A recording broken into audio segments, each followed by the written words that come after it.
இன்றைக்கி என்ன பார்க்க போகிறோம்னா, கிட்டில் நம்ம லோக்கலாக கான்ஃபிகரேஷன் பண்ணி வச்சுருக்க யூசர் நேமும் இமெயில் ஐடியும் எப்படி ரிமூவ் பண்ணுறது அப்படின்னு பார்க்க போகிறோம். வாங்க பார்ப்போம். ஜஸ்ட்டு நான் கெட் பேஷன் டைப் பண்ணிக்கிறேன். கெட் பேஷ் ஓப்பன் ஆகிடுச்சு. இதில் வந்து என்னுடைய யூசர் நேம் பாஸ்வேர்ட் செக் பண்ணிப்போம். ஃபஸ்ட்டு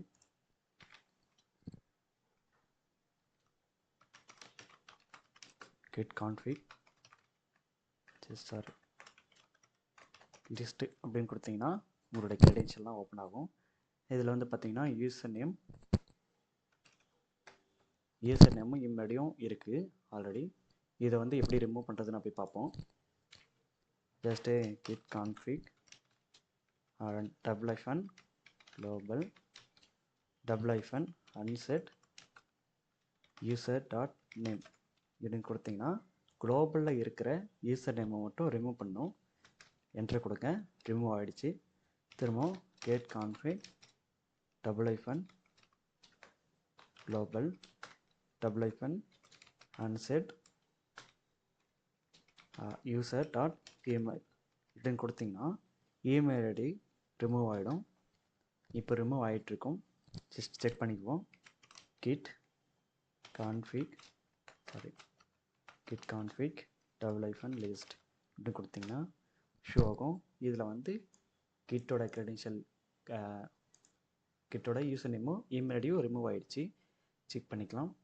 திரும்பவும் வேறு இமெயில் ஐடி அண்ட் வேறு email ID user name register பண்ணோன்னா சேம் மெத்தட் தான். கெட் கான்ஃபிக்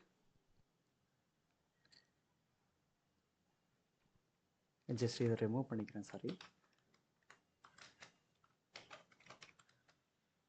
ரிமூவ் ஆகிடுச்சு. இப்போ வந்து கிட்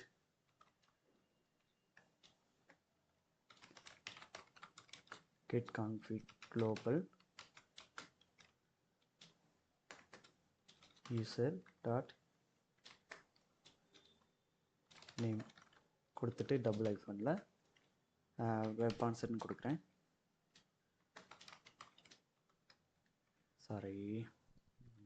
ஓகே இருக்கட்டும்.